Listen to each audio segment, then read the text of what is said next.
नमस्कार।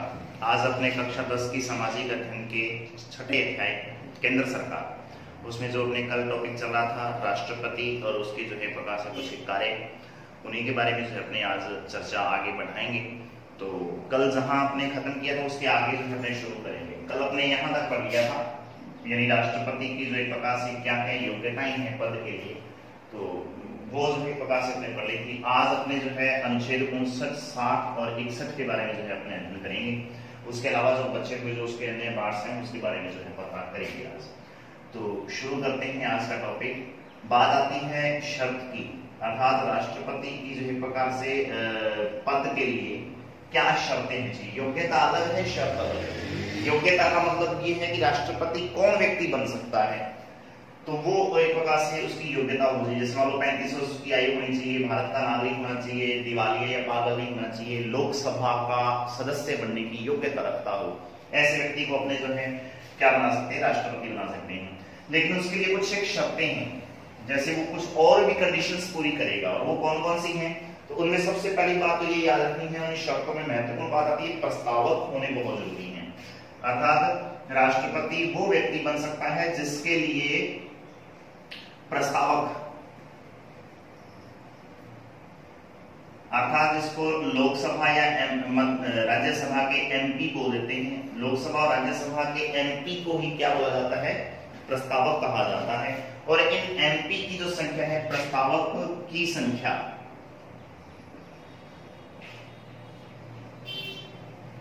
एक सदन में 50 होनी चाहिए। इसका मतलब ये है कि किसी भी एक सदन में, चाहे लोकसभा का जो भी प्रकार लोकसभा का सदन हो, चाहे वो राज्यसभा का, वो संसद का कोई भी सदन हो सकता है, तो उसमें मान लो लोकसभा के 50 एमपी ये कह दें कि भाई हम इस व्यक्ति को जो है अपना क्या बना रहे हैं, राष्ट्रपति उम्मीदवार बना रहे हैं राष्ट्रपति पद के लिए। तो एक तो वो जो है होना बहुत जरूरी है, 50 लोग कम से कम उस नाम पे सहमत हों जो अपने आप में क्या है कि इस व्यक्ति को जो है प्रकार से क्या है कि राष्ट्रपति पद के लिए नियुक्त कर रहे हैं, या उसको जो है एक प्रकार से राष्ट्रपति पद के लिए जो है उसको उम्मीदवार बना रहे हैं। तो कम से कम 50 सदस्य तो वो होने चाहिए, जरूरी है ये प्रस्तावक। और उसी के साथ साथ जो है अन्य सदन के, अर्थात दूसरा जो सदन है, तो दूसरे सदन के अनुमोदक, अर्थात जो दूसरे सदन का एमपी होंगे, अनुमोदक की संख्या दूसरे सदन में, दूसरे सदन का मतलब एक सदन वाले तो प्रस्तावक हो गए, और उसके अलावा तो दूसरा सदन होगा, दूसरे सदन में क्या 50 होनी चाहिए।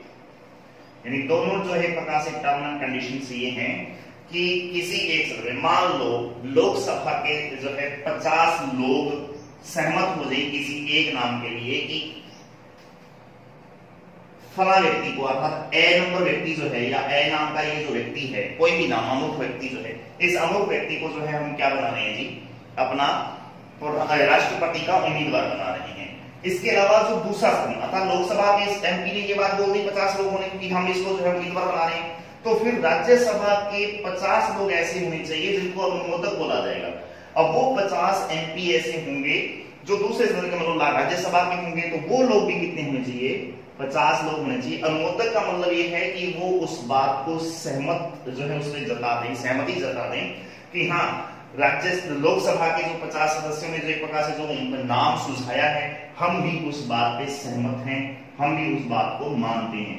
तो कम से कम जो है उस अमुक व्यक्ति के लिए जो है राज्यसभा के अंदर अर्थात दूसरे सदन में भी कम से कम जो है अनुमोदकों की संख्या 50 होनी चाहिए। तो लोकसभा में 50, राज्यसभा में 50, टोटल 100 सदस्य होंगे जो उसके पक्ष में है। तब जाके जो है उस व्यक्ति के द्वारा जो है प्रकार से उम्मीदवार का आवेदन पत्र किया जाता है और राष्ट्रपति पद के लिए, और फिर जो है प्रकार से वो क्या है कि चुनाव में भाग लेता है। तो ये एक प्रकार से शर्त बहुत महत्वपूर्ण है। अनुच्छेद 59 में जो है प्रकार से इस बात का जो है वर्णन दिया गया है। तो अनुच्छेद 59 अर्थात अनुच्छेद 59 में जो है प्रकार से शर्तों का जो है उल्लेख किया गया है। इसके अलावा बात आती है शय की, जैसे उसमें जो है ये शय लिखा है, तो ये शय का मतलब क्या है ये अपने याद करते हैं। तो बात आती है अनुच्छेद 60 की।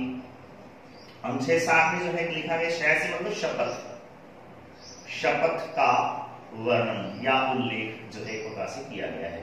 अब राष्ट्रपति को शपथ कौन दिलवाता है? तो याद रखेंगे भारत का CJI, chief justice of India, अर्थात भारत के उच्चतम न्यायालय का मुख्य न्यायाधीश राष्ट्रपति को क्या करता है जी? शपथ दिलाता है। राष्ट्रपति को शपथ दिलाने का काम किसका है जी? CJI का है, अर्थात चीफ जस्टिस ऑफ इंडिया, अर्थात भारत के मुख्य न्यायाधीश, जो कि सुप्रीम कोर्ट के जो मुख्य न्यायाधीश होते हैं, उनके द्वारा जो प्रकार से भारत के राष्ट्रपति को शपथ दिलाई जाती है। काफी महत्वपूर्ण जो है ये बात है, आपको अच्छी तरह से इसको याद करना है। उसके बाद में बात आती है अनुच्छेद 61 की, और मोस्ट इंपोर्टेंट है इन सभी जो है अनुच्छेदों में, जो पेपर में हमेशा भी प्रश्न के तौर पर पूछा जाता है, और इस अनुच्छेद का नंबर है 61, अर्थात 61 नंबर अनुच्छेद। जैसे आप लोगों ने यहाँ मान शब्द लिखा देखा है, तो इस मान को के नीचे 61 देखा, इसका मतलब ये क्या है? महाभियोग की प्रक्रिया, महाभियोग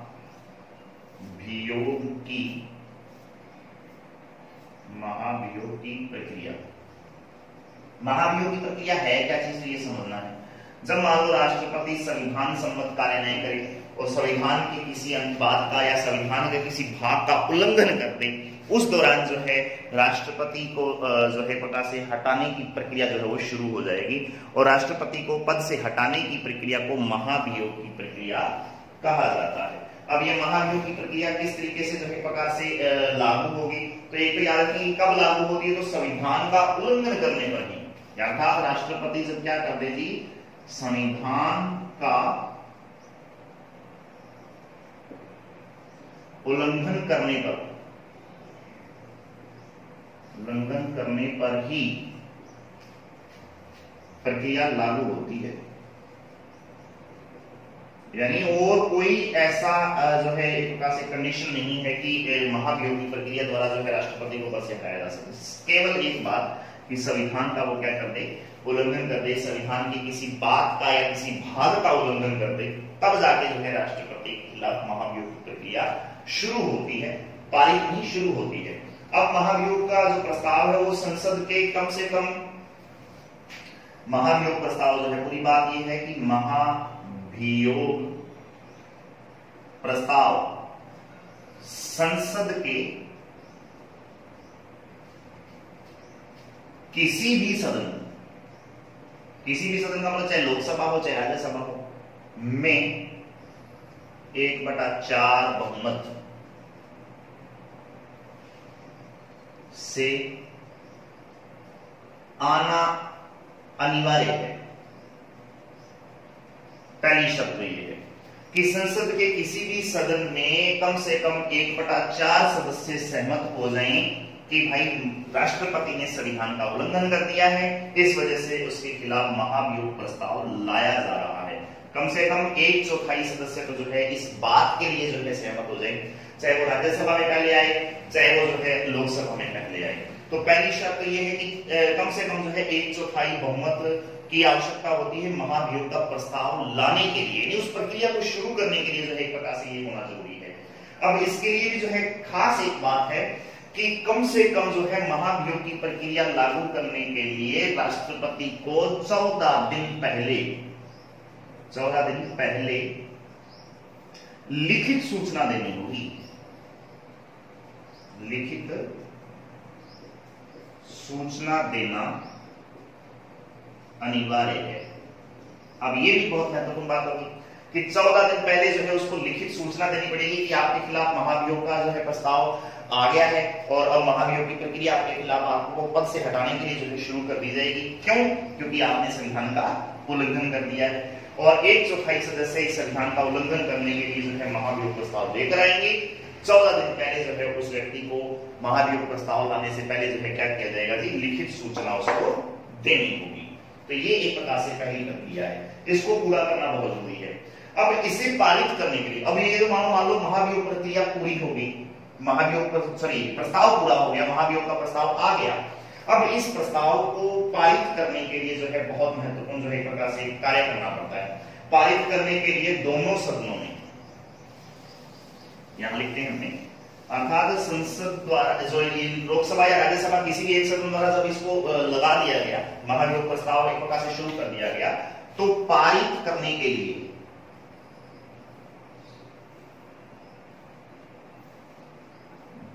दोनों सदनों में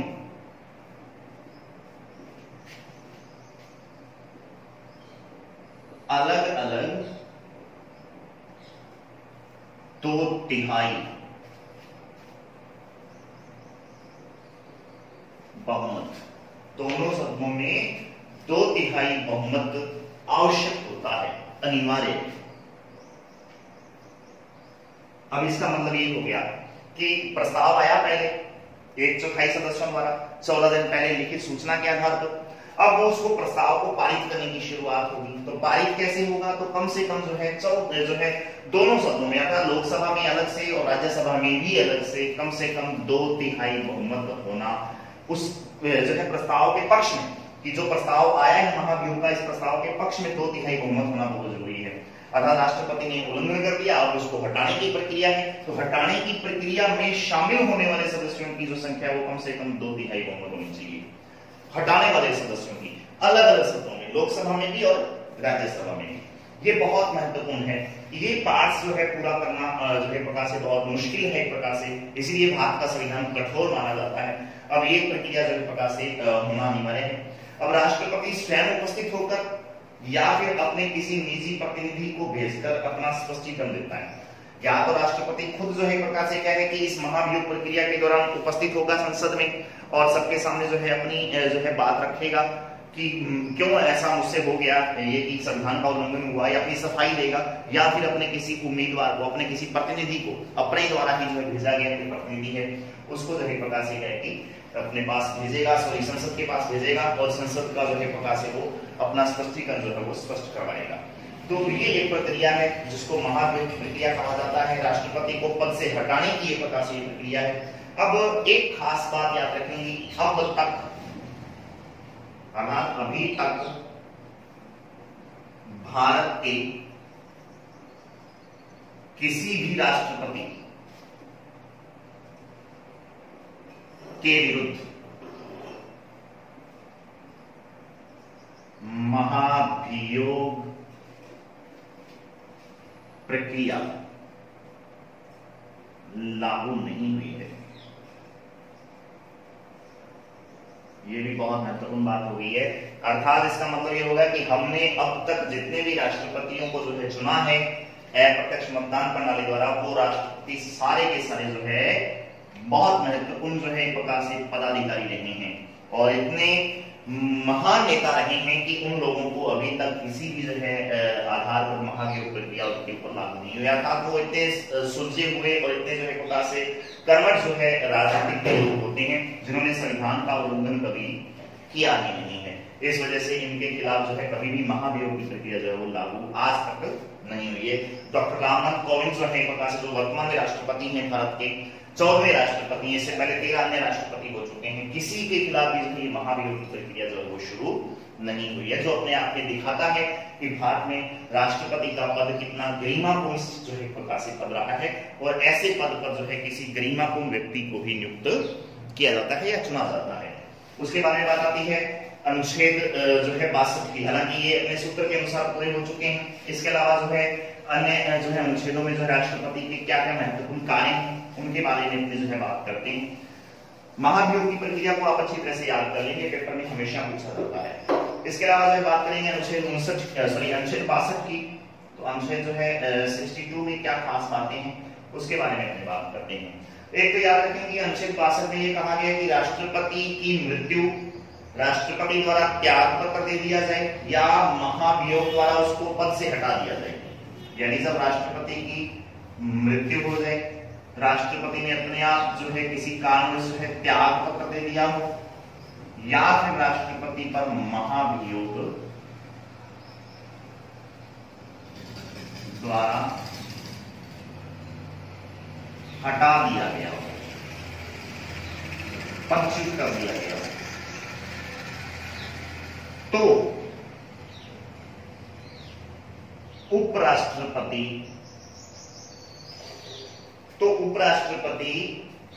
क्या करेगा जी, के पास राष्ट्रपति पद हस्तांतरित हो जाता है। उपराष्ट्रपति के पास राष्ट्रपति का पद हस्तांतरित हो जाएगा। उपराष्ट्रपति के पास जो है एक प्रकार से क्या होगा जी, ये हस्तांतरित हो जाएगा एक प्रकार से राष्ट्रपति का जो पद है, क्योंकि राष्ट्रपति का पद जो है वो राजा का पद है और राजा का पद जो है सिंहासन कभी खाली नहीं हो सकता। इसलिए यदि राष्ट्रपति की मान लो पद पर रहते हुए मृत्यु हो जाए, ऐसा कई बार हुआ भी है, त्याग पत्र उसने दे दिया हो किसी भी कारणवश जो अभी तक नहीं हुआ है, महाभियोग की प्रक्रिया अभी तक लागू नहीं हुई है, तो मान लो हो जाए, पदच्युत हो जाए, त्याग पत्र दे दिया हो, मृत्यु हो जाए, किसी भी कारणवश यदि उसका पद खाली होता है, तो फिर उपराष्ट्रपति जो है के पास राष्ट्रपति की सारी शक्तियां आ जाएंगी। उपराष्ट्रपति फिर राष्ट्रपति के जो है प्रकार से पद पर रहते हुए कार्य करना शुरू कर देगा और उपराष्ट्रपति का पद जो है प्रकार से 6 महीने के लिए खाली रहेगा और 6 महीने बाद उपराष्ट्रपति पद जो है वो चुन लिया जाएगा। तो ये एक प्रकार से प्रक्रिया जो है वो होती है। उसके अलावा जो है बात आती है राष्ट्रपति के जो है प्रकार से कुछ शक्तियां और कुछ कार्यों की। अब राष्ट्रपति के क्या क्या अधिकार हैं, तो राष्ट्रपति की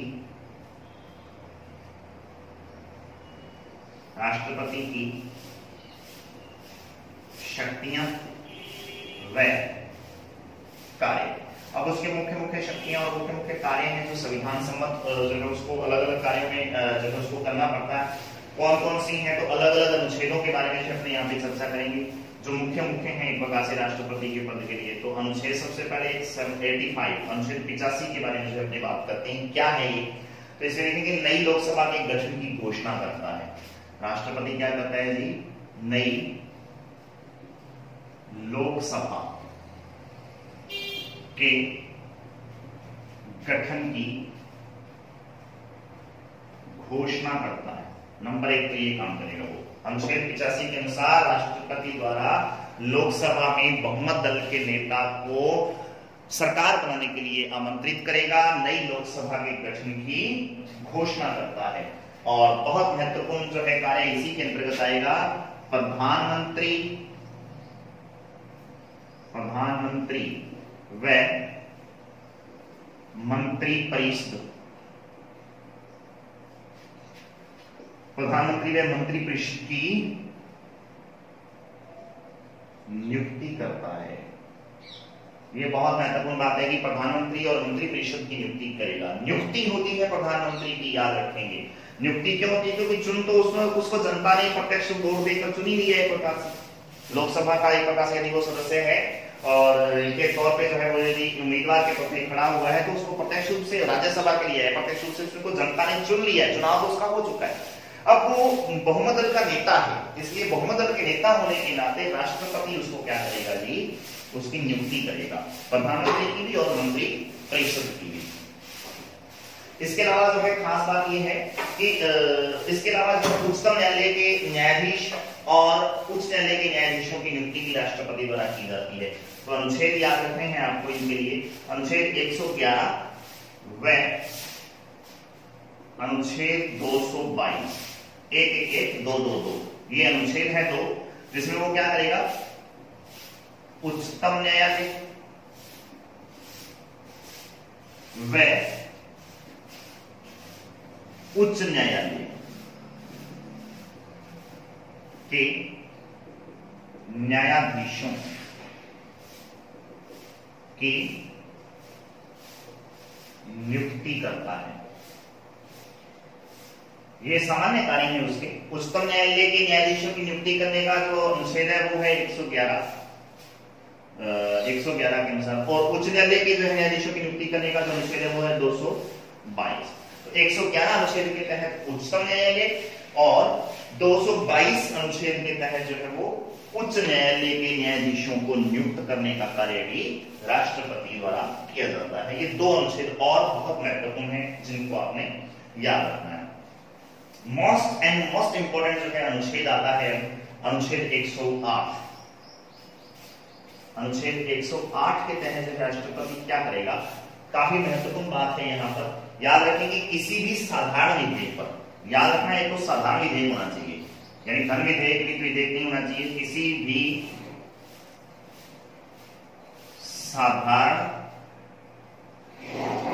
विधेयक पर संसद के दोनों सदनों में मतभेद होने पर राष्ट्रपति द्वारा संयुक्त अधिवेशन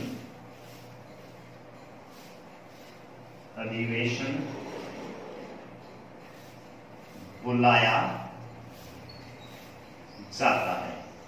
अनुच्छेद 108 ये कहता है कि यदि मान लो किसी भी साधारण विधेयक पर, कोई सा भी साधारण विधेयक हो, वो चाहे बैंकिंग से संबंधित हो या अपने अन्य रक्षा से संबंधित हो, किसी भी प्रकार का कोई भी साधारण विधेयक यदि कोई आ रहा है, जैसे किसी राज्य का नाम परिवर्तन से संबंधित आ जाए, या एक प्रकार से ये मान लो कि 2 राज्य अलग से बनाने हो, उसके लिए कोई प्रस्ताव आ जाए, किसी राज्य का नाम परिवर्तन करना हो, किसी राज्य के बीच में जो है एक प्रकार से कुछ, जैसे जम्मू कश्मीर को एक प्रकार से पहले वो राज्य था, उसको केंद्र शासित प्रदेश में, इस तरीके का कोई भी साधारण विधेयक हो, तो ऐसी किसी भी विधेयक पर दोनों सदन, मतलब लोकसभा राज्यसभा दोनों सदनों में कोई मतभेद पैदा हो जाए, तो फिर राष्ट्रपति द्वारा जो है क्या किया जाता है, दोनों सदनों का संयुक्त एक ही जगह पर जो है अधिवेशन करवाया जाता है।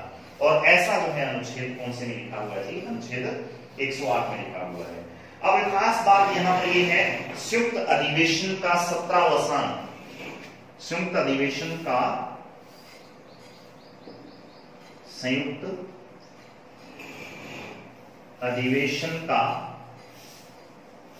सत्रावसान का मतलब होता है कि सत्र को भंग करना, एक प्रकार से जो सत्र चल रहा है संयुक्त अधिवेशन उसको भंग करना अपने आप में। तो संयुक्त अधिवेशन का सत्रावसान राष्ट्रपति करता है, ये जो है याद रखने वाली बात है। ये भी अनुच्छेद 108 के तहत की खास बात है। इसके अलावा जो बात आती है कि संयुक्त अधिवेशन की अध्यक्षता कौन करेगा, राष्ट्रपति बुलाएगा, आहूत करेगा दोनों सदनों को एक साथ इकट्ठा होने के लिए, संयुक्त अधिवेशन बुलाएगा, बुलाना मतलब आहूत करना, और राष्ट्रपति उस अधिवेशन को भंग भी करेगा, मतलब उसका सत्रावसान भी राष्ट्रपति करेगा। लेकिन अब इन दोनों सदनों की संयुक्त अधिवेशन की अध्यक्षता कौन करेगा, तो याद रखेंगे संयुक्त अधिवेशन की अध्यक्षता लोकसभा स्पीकर करेगा। लोकसभा स्पीकर, जिसको आप लोकसभा अध्यक्ष के नाम से जानते हैं, वो लोकसभा स्पीकर द्वारा जो है संयुक्त अधिवेशन की अध्यक्षता की जाती है। बहुत ही महत्वपूर्ण जो है बात है, ये याद रखेंगे। इस अधिवेशन में राष्ट्रपति मंत्रिमंडल द्वारा तैयार किए गए अभिभाषण को प्रस्तुत करेगा। एक खास बात हो है कि इस अधिवेशन में, अर्थात जो संयुक्त अधिवेशन जो हुआ है, इस अधिवेशन में राष्ट्रपति मंत्रिमंडल द्वारा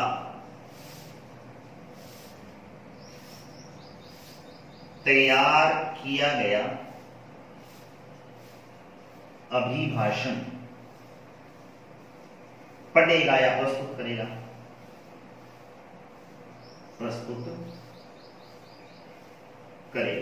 ये और एक जो है खास बात है। तो अनुच्छेद 108 ये बताता है कि किसी भी साधारण विधेयक पर दोनों सदनों में, लोकसभा चाहे राज्यसभा में, यदि कोई मतभेद हो जाए तो फिर राष्ट्रपति संयुक्त अधिवेशन बुलाएगा। एक खास बात याद रखनी है, इस संयुक्त अधिवेशन को भंग करने का काम, अर्थात सत्रावसान करने का काम भी राष्ट्रपति का है। अलग बात यह है कि इस संयुक्त अधिवेशन की अध्यक्षता कौन करेगा, तो फिर लोकसभा स्पीकर अर्थात लोकसभा अध्यक्ष जो है वो एक प्रकार से इसकी अध्यक्षता करता है। इस अधिवेशन में राष्ट्रपति क्या करेगा, मंत्रिमंडल द्वारा बनाया गया एक भाषण, यानी तैयार किया गया एक अभिभाषण, जिसको अपने बोल देंगे, वो पढ़ेगा, यानी वो एक प्रकार से सबके सामने प्रस्तुत करेगा। ठीक है, ये एक प्रकार से अनुच्छेद 108 के तहत बहुत महत्वपूर्ण बातें हैं, आप अच्छी तरह से याद करेंगे। तो इसके बचे हुए कुछ राष्ट्रपति के जो अनुच्छेद हैं काफी महत्वपूर्ण हो जाते हैं। उन अनुच्छेदों का जो है अपने वर्णन जो है नेक्स्ट वीडियो में जो है हम करेंगे। और काफी महत्वपूर्ण जो है एक प्रकार से अनुच्छेद बाकी हैं। राष्ट्रपति की अभी साधारण शक्तियां और साधारण कार्य चल रहे हैं, उसके बाद में उसकी क्षमादान की शक्तियां आएंगी, फिर उसके एक प्रकार से आपातकालीन शक्तियां आएंगी जो कक्षा 10 और कक्षा 12 पॉलिटिकल साइंस दोनों के लिए जो है मोस्ट इंपॉर्टेंट जो प्रकार से पार्ट्स हैं ये। तो उसकी जो संकटकालीन शक्तियां जो है, इन सब के बारे में जो है बारी बारी से अध्ययन करेंगे। तो बहुत महत्वपूर्ण है आप इन जो है अनुच्छेदों को और राष्ट्रपति के जो है इस टॉपिक को जो है अच्छी तरह से तैयार करें। कक्षा 10 और कक्षा 12 पॉलिटिकल साइंस दोनों के लिए जो है काफी महत्वपूर्ण ये टॉपिक है। तो आज के लिए इतना ही। धन्यवाद। जय हिंद, जय भारत।